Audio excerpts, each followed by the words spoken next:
Kalau solo exhibition itu definitely menjadi sebuah milestone. Itu ya, oke. Iya, pasti sih. Cuman kalau yang berkesan itu lebih ke, soalnya kalau bener sih beda gitu. Kalau misalnya aku bikin buku, Ya. aku bisa denger respon orang langsung. Ya. Tapi kalau solo exhibition, kayak aku meninggalkan karya di situ dan aku sebenarnya nggak tahu apa yang di pikiran mereka kan. Ada cerita para puan.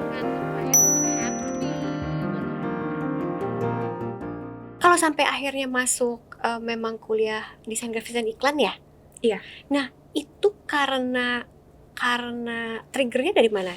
Triggernya itu apakah dari suka gambar-gambar waktu kecil itu kah? Lalu inget bahwa wah aku suka bercerita dan kayaknya gambarku not bad nih gitu. Atau malah kayak triggernya ada yang bilang, ih kok gambar kamu bagus, kayak kamu ini aja. Dari mana tuh? Itu karena aku nggak punya backup plan. aku bener-bener, untung kita tanya jadi kita tahu ceritanya. aku bener-bener nggak punya cadangan lain gitu loh Kak. Kayak maksudnya di jurusan lain tuh aku nggak tertarik sama sekali. Iya, Aku iya. antara dua. Kalau nggak desain, aku Iya. pengennya bisnis. Oke.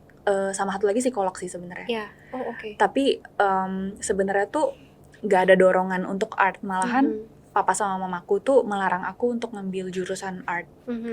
Jadi aku kayak bersikeras, aku cari sekolah sendiri. Iya. Maksudnya Wow. di sekolah aku tuh dulu banyak kayak expo kuliahan Iya, gitu lah yang iya. datang visit terus buka booth gitu. Jadi aku tanya-tanya, terus aku kayak tertarik sama satu sekolah ini, namanya The One Academy yang Iya. aku kuliah. Jadi dia itu punya mata kuliah illustration dan dia itu alumni-alumninya itu banyak yang kerja di Disney, Pixar gitu. Jadi itu oke. menarik sekali Iya, kan. Sedangkan di Indonesia pada waktu itu ilustrasi itu belum begitu in. Jadi yang ada itu jurusan DKV. Iya, betul. Jadi aku bersikeras mau masuk sekolah itu. Nah, aku sampai bikin PPT, Iya. presentation slide untuk jelasin ke papa mamaku kalau aku tuh mau ke sekolah ini. Seriusan, Mbak? Iya. Oke. Aku sampai atur meeting papa mamaku, biar meeting ketemu sama agent aku biar mereka tuh diyakinkan. Soalnya papa mama aku itu typical Chinese parent sekali yang maunya anaknya itu bisnis baru bisa jalan gitu, baru sukses. Iya. Sedangkan kalau art itu kayaknya nggak ada duitnya deh. Starving artist gitu kan. Nah jadi akhirnya papaku mutusin untuk visit sekolahnya bareng aku. Akhirnya dia diyakinkan kayak oh ternyata sekolahnya kayak gini ya, keren juga ya, ada computer lab, ada segala macam. Akhirnya boleh di situ. Tapi aku ngambil jurusannya DKV karena again kayak papaku bilangnya udah kamu ambil DKV aja yang jelas-jelas lah gitu. Jadi aku ya udahlah, yang penting setidaknya masuk udah dulu masuk situ ya, di art college-nya gitu. Setidaknya udah teryakinkan masuk ke situ. Itu perjuangan. Kalau tadi kan Mbak Katrin ceritanya sepertinya kayak seamless aja gitu ya usahanya ya.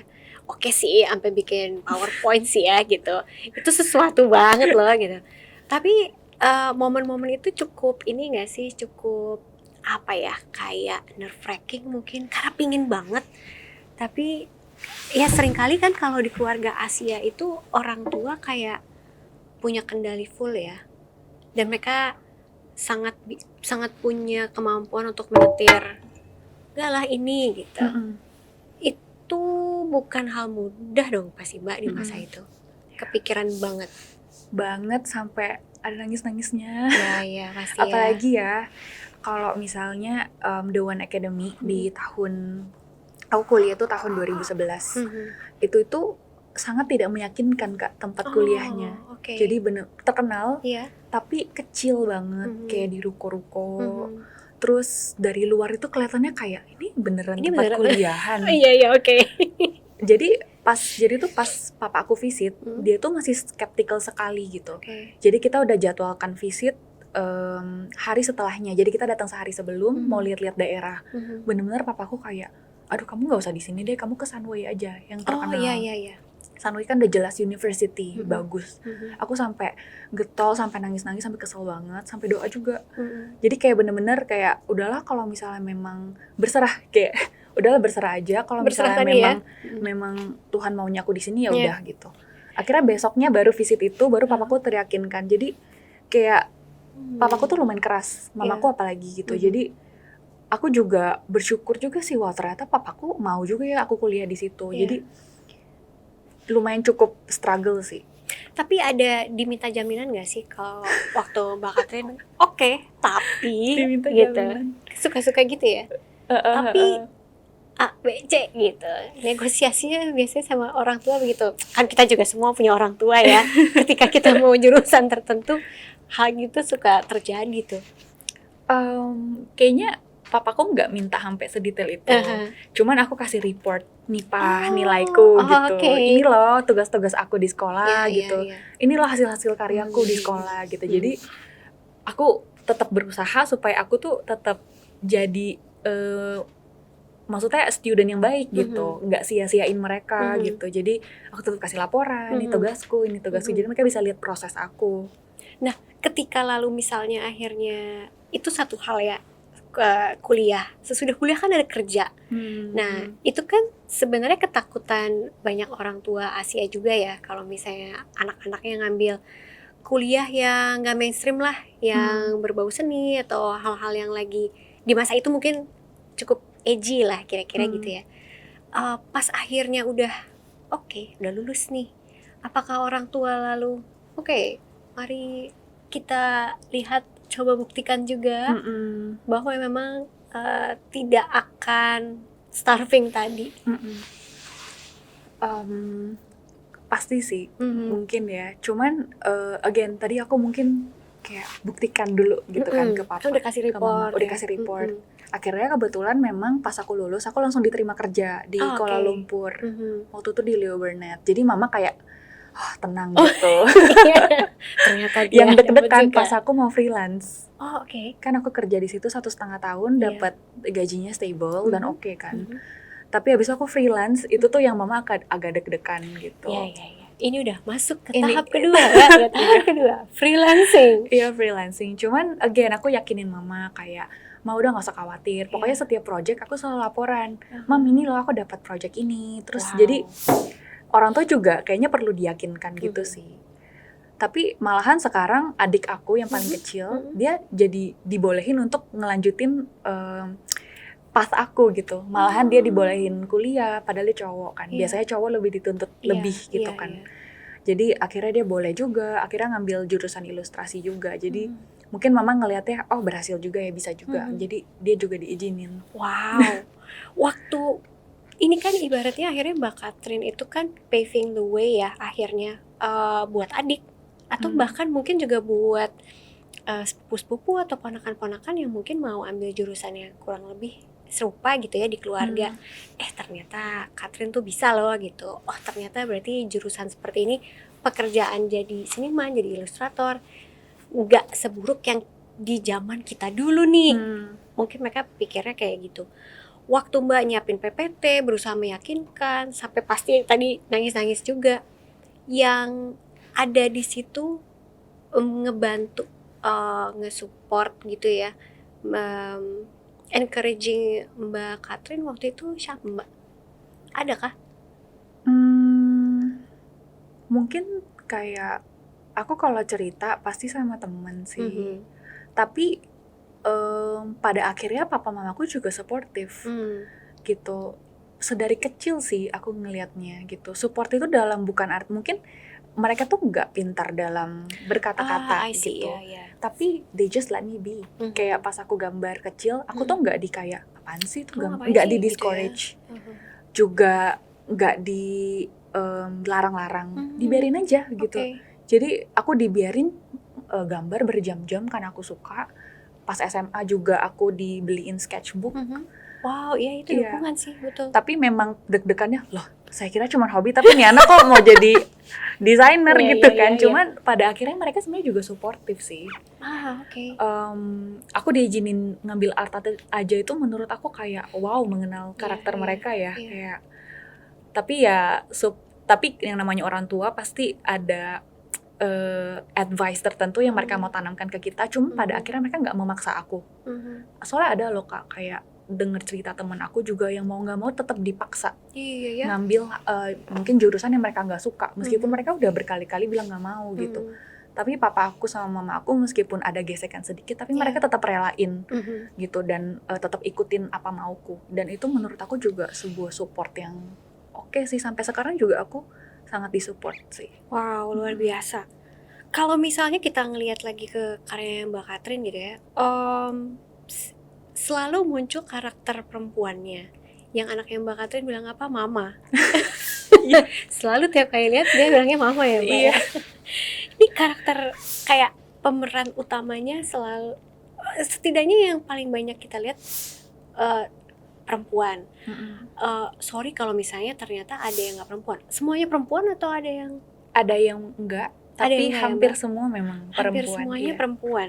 Apakah itu karena tadi Mbak bilang karyanya ingin memang sereflektif mungkinkah, atau memang kayak is there a message there buat perempuan juga, mau lebih relate juga ke sama perempuan kah, atau gimana tuh Mbak? What's the concept sih?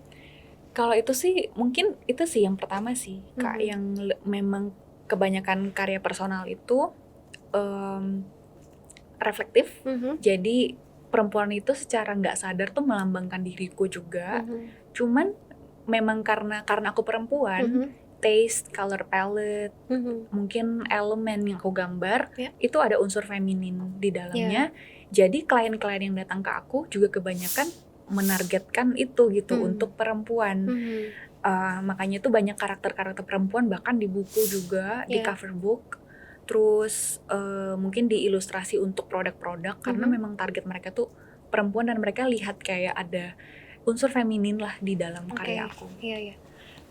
Selain unsur feminin, apakah menurut Mbak mereka melihat juga bahwa kayak ada, wah dia sepertinya lagi berusaha kirim pesan nih, narasinya kayaknya menguatkan. Kan tadi Mbak Catherine cerita juga soal kesehatan mental gitu ya. Pesan-pesan itu sendiri, tapi ada juga Mbak ketika lagi bikin ada yang kayak ini rasanya reflektif ketika apa ya, mungkin encouragement buat perempuan yang lagi banyak down dengan situasinya. Seperti itu juga kah kalau dari Mbaknya sendiri? Kalau dari aku beberapa juga ada sih, karena memang salah satunya itu ada satu cerita yang memang aku tuliskan untuk perempuan, karakter perempuan gitu. Jadi di cerita-cerita kayak gitu mungkin orang lebih bisa resonate sih. Jadi banyak baca referensi tertentu gak sih Mbak ketika ngerjain kayak gitu? Kalau yang untuk mental health, ada satu project yang kita bahkan konsultasi ke psikolog. Oh gitu. Jadi ada satu cerita namanya He on the Sea, I on the Shore. Itu tentang mental health, tapi kita ngambil perspektif dari si yang merawat orang yang mengidap. Jadi teman-teman caregiver. Jadi teman-teman, keluarga di sekitar orang tersebut sebenarnya kita juga kena dampaknya loh gitu. Kita juga kena dampak mental gitu. Nah jadi kita sampai konsultasi ke psikolog. Kita nggak pengen cerita yang kita hasilkan itu terkesan menggurui atau kayak terkesan punya solusi yang ringkes dan cepat untuk situasi ini, karena nggak sesimpel itu gitu. Mental health itu kan sangat rumit. Jadi kita pengen ada feedback dari psikolognya gitu. Jadi kita pengen gimana caranya memberi encouragement tapi nggak menggurui di cerita-cerita kita. Ada satu hal juga yang menarik buat dilihat dari pekerjaannya Mbak Catherine ya, adalah waktu itu ngasih workshop visual journaling. Tapi aku juga suka ngeliat, kan tadi Mbak juga cerita ya bahwa waktu bikin ribbons Mbak balik lagi ke jurnal-jurnal yang dulu. Berarti kan Mbak juga melakukan visual journaling udah dari lama gitu ya. Sebenarnya waktu itu seperti apa sih Mbak sampai Mbak akhirnya journalingnya itu secara visual kayak itu memberi sesuatu yang berbeda juga kah ke Mbak Catherine? Aku mulai visual journaling udah dari kecil. Jadi sebenarnya dari diary sih. Betul, jadi diary kan biasanya kita dear diary. Iya. Jadi kebiasaan menuangkan pikiran dalam bentuk tulisan tuh dari kecil. Aku juga nggak tahu kenapa asalnya dari mana. Cuma secara natural memang aku lebih nyamannya seperti itu dari kecil gitu. Mungkin karena orangnya introvert, jadi lebih banyak keep things for myself gitu dan nuanginnya lewat tulisan. Nah jadi tuh secara natural juga karena aku juga suka gambar. Jadi pertama-tama aku ketika nulis aku juga gambar. Jadi kayak ngebarengin tulisan itulah. Nah aku ngelakuin itu cukup lama, baru ketika aku kuliah aku pelajarin, oh ternyata ada istilah visual journaling dan ada komunitasnya dan lumayan besar, terutama di luar negeri. Jadi aku baca bukunya, maksudnya aku juga bahkan beli beberapa kompilasi journaling dari artis-artis lain untuk ngelihat di luar sana orang journaling itu seperti apa gitu. Jadi aku semakin mendalami lagi, semakin ngelakuin lagi sampai sekarang. Nah, tapi memang visual journaling itu sangat ngebantu aku dari segi terapeutik. Jadi ketika aku gambar itu aku cenderung in the moment, in the flow. Jadi itu bisa release stress kalau buat aku. Terus kalau misalnya nulis pemikiran aku itu juga somehow mengeluarkan unek-unek lah gitu. Jadi itu juga termasuk kayak seperti terapi buat aku. Di sisi lain juga aku bikin jurnal untuk eksplorasi visual juga. Jadi kayak misalnya aku meski sketsa ruangan ini nih ada kayak ada kakak gitu dan ada cup. Jadi kan it's very overwhelming. Jadi aku tuh latihan gimana caranya mengambil esensi yang penting aja yang aku bisa tuangkan ke dalam bentuk visual pada saat itu. Itu jadi praktis juga buat aku untuk memfilter elemen, menggambar elemen, komposisi, dan itu sangat berguna buat karya-karya aku juga gitu. Dan dari segi skill aku juga kan intinya kayak latihan gambar ya. Aku juga explore kadang-kadang jurnal aku ada yang hitam putih pakai tinta doang.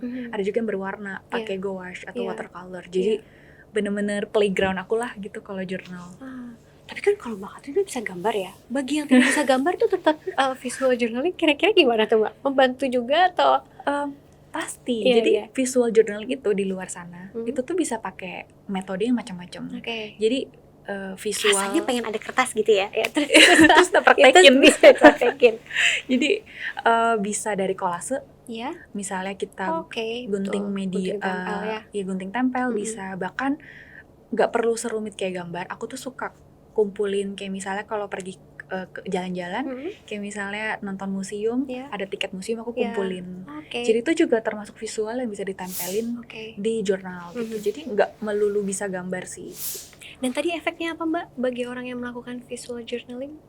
Itu banyak banget sih terapeutik. Terus of course melatih observation skill bagi ilustrator karena memang kebanyakan yang punya visual journaling itu para seniman gitu. Jadi terapeutik bisa melatih observation skill. Juga sebenarnya adalah metode untuk menyimpan memori yang baik. Jadi kebanyakan orang tanya, Kak, aduh ngapain sih gambar? Kak kan cuma bisa foto, udah sama aja dong gitu. Aku bilang sih beda, karena bagi yang belum pernah coba, mungkin susah membayangkan gimana. Tapi kalau yang udah pernah coba pasti ngerti maksud aku. Jadi misalnya kalau kita gambar itu, kita tuh kayak ngerekam satu ambience di dalam kertas. Otak kita kayak merekam gitu loh secara baik. Jadi sampai sekarang, kalau misalnya aku ke jurnal aku dan buka satu halaman, aku tuh inget kayak, oh ini tuh aku lagi sama siapa, di mana, ambience-nya seperti apa. Sampai bau kadang-kadang bisa kebayang ya. Dan itu aku nggak bisa dapetin di foto mungkin, karena kan foto kita nggak amati dan observasi ya. Kita cuman klik sekali that's it gitu kan. Beda sama gambar. Jadi itu yang aku suka juga dari journaling. Itu sih. Sama melatih skill yang pasti. Melatih skill. Ada juga soalnya survei ya dulu yang bilang bahwa sebenarnya bahkan orang-orang kalau misalnya lagi doodling saat rapat harusnya tuh nggak boleh dilarang. Karena ternyata itu bisa meningkatkan fokus mereka, katanya jadi lebih baik. Karena katanya ketika mereka mendoodling sesuatu, paling nggak dia ingat ini kayak waktu si bos mungkin ngomong apa atau apa gitu ya. Jadi mungkin kurang lebih agak mirip gitu ya sebenarnya Mbak ya. Kayaknya ada sesuatu dengan manusia menulis deh. Jadi kayak gini tuh kayak terekam gitu. Terekam benar.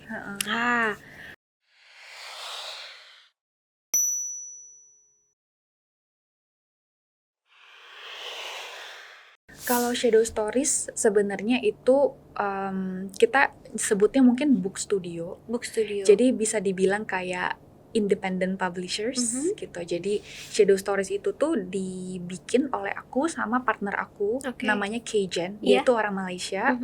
Jadi dia tuh yang nulis, aku tuh yang ilustrasiin. Nah, jadi kita kayak partner illustrator author gitu yang bikin berbagai macam cerita. Sebenarnya tema-tema shadow stories itu tidak kita fokuskan ke mental health aja, tapi itu ada salah satu.